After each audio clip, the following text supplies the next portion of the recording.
respectful, sending love their way. This power of love philosophy. The power of love. I love you, Sam, and have hugs. The turning the other cheek, the act of turning the other cheek. Have empathy and compassion towards each other.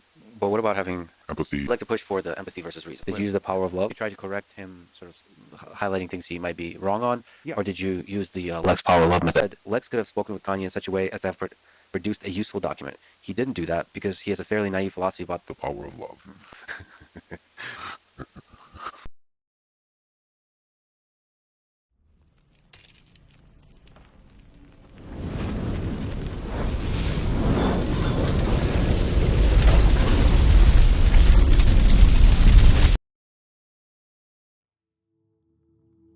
A politics of love takes a stand. False positivism has no place in our personal lives or in our political lives either. There are certain issues that call upon us to be as passionate with our no as with our yes. There's nothing negative about naming things that need to be named. There's nothing negative about yelling fire when the house is burning down. Lex Fridman's not right-wing or left-wing but love is hollow because his love is not exercised in the service of reducing the amount of cruelty and violence in the world, and thus becomes meaningless branding that makes him look good without making moral demands on him. These are the words of Nathan Robinson and Marianne Williamson from the article titled "The Guy Who Just Loves Everyone" from the Current Affairs website. As someone who, like Lex, also believes in the power of love and is an incredibly empathetic person, his misunderstanding or even disingenuous use of the words as a way to force others to accept his own or others' flawed worldview is honestly offensive. Now, to be clear, I do believe that we should take more time, especially in today's divided world, to understand where others are coming from and what molded them to think and act the way they do. And I think it is important to expose all ideas. However, I also think there is a fine line between listening, understanding, and respectfully disagreeing, and just flat out rejecting criticism and labeling it as arrogant or disrespectful. It's one thing if you publicly state the beliefs you have, but if you claim to be impartial like Lex, then I think when interviewing someone, you have a unique responsibility to challenge and fairly present the alternatives to these views. I think Lex Fridman's insistence on humility in loving or understanding others' viewpoints is really a cover for his own skepticism of expertise, born from his own lack of understanding and comprehension of issues. I think Lex chooses to reject expertise not just because he clearly leans right, but also because when he is proven wrong, he succumbs to emotion. That is, if you criticize or disagree with his point or attempt to explain why he is wrong, then you are just being a douchebag.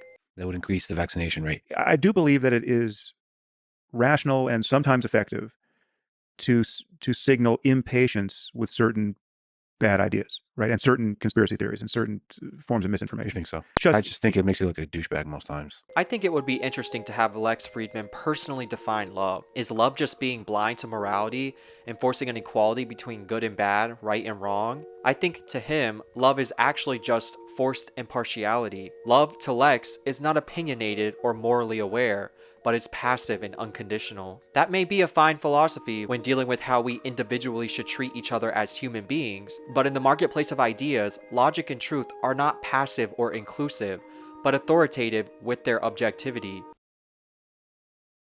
As I have recently been watching clips from Lex's interview with Sam Harris on politics, AI, Trump, and misinformation, I'm reminded of how he not only is passive in the face of misinformation, but also that he seems to succumb to relativism when faced with critique, and then disingenuously shrouds it as love or being humble. Do you think experts can save us?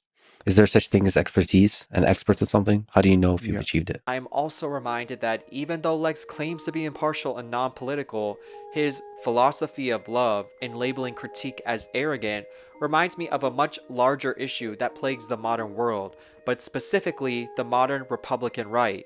That is, finding ways to shut down justified criticism with relativist rhetoric, or like Lex, using his idea of love and humility to, in a way, delegitimize it. For anyone that doesn't know, relativism is a view that truth and falsity, right and wrong, standards of reasoning, and objectivity don't really exist. When it comes to intellectual or political discourse, relativism oppressively reinforces an equality of worldviews, so to speak. It states that there are no good or bad ideas or real truth. It is the mindset that I respect you and what you believe, but you also have to respect what I believe. But what about having empathy for certain principles that people believe, for example. But Jordan asked it to say positive things about the current president, Joe Biden, and the previous president, Donald Trump. And then he asked GPT as a follow-up to say how many characters, how long is the string that you generated? And he showed that the response that contained positive things about Biden was much longer or longer than that about Trump.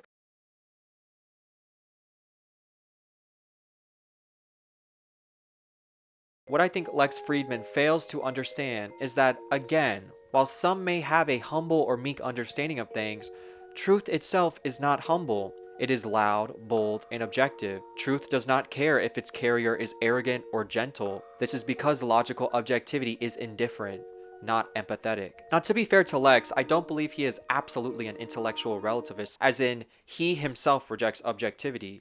I'm sure, like most of us, that he holds certain views that to him are objectively true.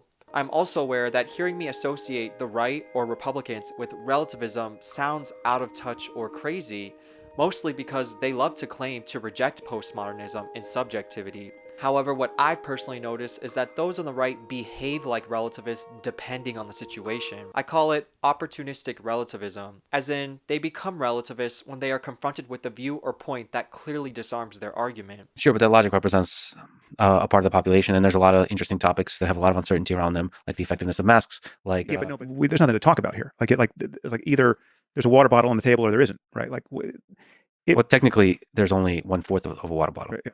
So what defines a water bottle? Is it the water inside the water bottle, or is it the water bottle?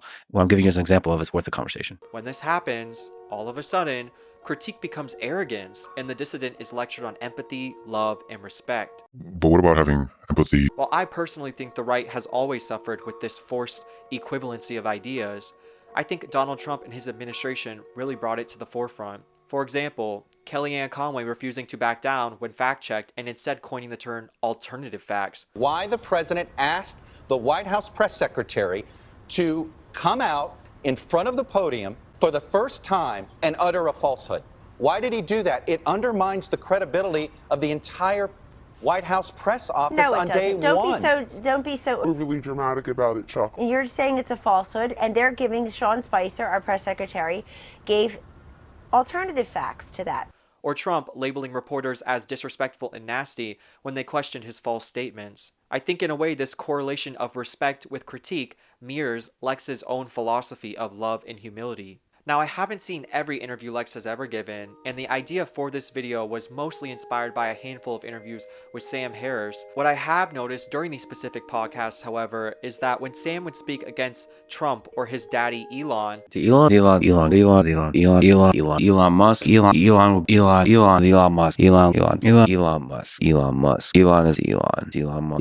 Lex will keep reverting back to this idea of love or tone or not being humble enough. Whether Lex is aware of it or not, what this does is try and present all worldviews or statements as if they were merely opinions that are all equally worthy of respect. I think this mindset that honestly has become rampant and very common in today's world of having a general resentment towards experts or objectivity largely stems from postmodernism, and specifically as a result of the economic and institutional decline experienced due to neolib globalization. For anyone that is unaware, roughly put, postmodernism is a movement that is believed to have begun around the 70s and is defined by a rejection of mainstream narrative, skepticism of objectivity, and a loss or complete abandonment of trust in our institutions.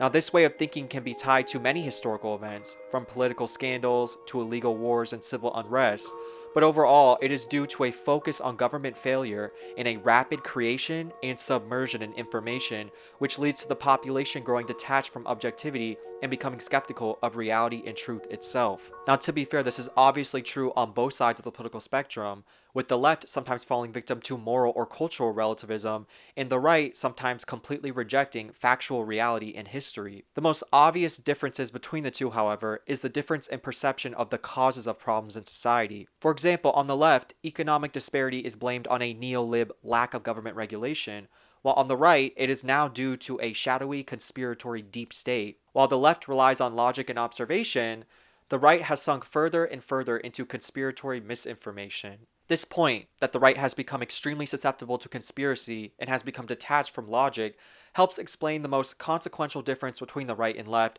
and what I think helps explain Lex's philosophy of love. The modern right has radically shifted towards anti-intellectualism, anti-democratic, and anti-establishment or expertise behavior. America in general obviously has an education anti-intellectual problem, but instead of pointing this problem out and attempting to resolve it, like what is done on the left, the right has wholeheartedly accepted and even embraced it. Because reality tends to have a liberal bias, and the ones that rely on facts and science tend to align more with left-wing ideology, the right now perceives expertise as elitist and untrustworthy. Out of both political sides, the right has ironically fallen the most victim to postmodern subjectivity and continues to aid in the creation of this post-fact, post-truth world.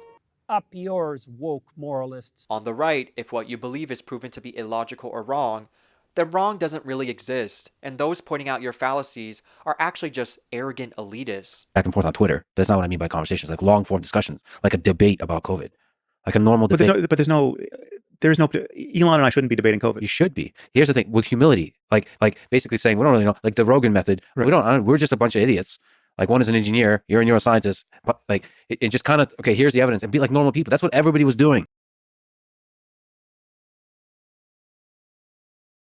To the modern conservative, it doesn't matter if their viewpoints are illogical. They should still be respected and seen as equal as any other. It is almost as if our modern liberal ideas of individual equality are now being applied to ideas themselves. I think in general though, this says a lot about how uneducated the general populace is, and how truly unaware we were of that until social media massively democratized sharing thought and opinion. It's almost like people who hold illogical or false worldviews, when proven wrong, become insecure of their cognitive errors, and instead of accepting and learning, they view it as a disrespectful personal attack and reject the existence of objective truth altogether. And to be fair, yes, even as a content creator, this can be hard to admit. Criticism is sometimes hard to deal with, yes. But criticism, if it's constructive, isn't in itself malicious. It's for the betterment of the goal of reaching an accurate or logical statement or answer. We don't knowingly want to hold false or flawed beliefs, so someone letting you know about your own mistakes so you can learn and grow, I think is a loving and caring thing to do.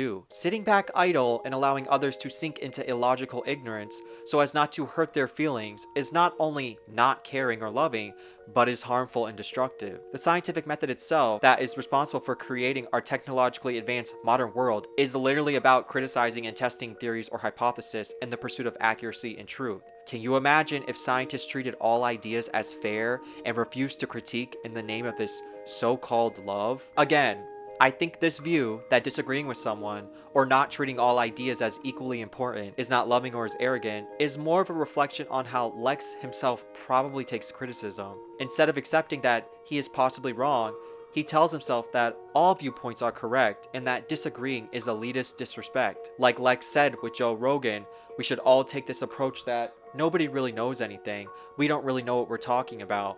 But that's not true. I think what he is forgetting is that we all speak for ourselves, and what he is doing is projecting how he himself views the world. Just because he himself or Joe Rogan may have a humble or meek understanding of things, that does not mean that in this almost absolutist way, everybody else doesn't know anything either. We live in a world where somehow factual objectivity has become politicized, and this idea of equality has become applied to everything, even arguments or debates. To the people who think like Lex, if you are on the losing end of a debate, then there shouldn't be any winners at all. There should be equality of worldviews. To them, relativity and equality should be enforced, instead of the recognition of one's own mistakes and the reality of falseness. I think in this postmodern subjectivity is objective world, people need to remember that in reality, factual truth is authoritarian. It's not loving and compassionate and understanding of everyone. It just is. Right is right and wrong is wrong. Facts don't care about feelings, and sometimes we are wrong about things.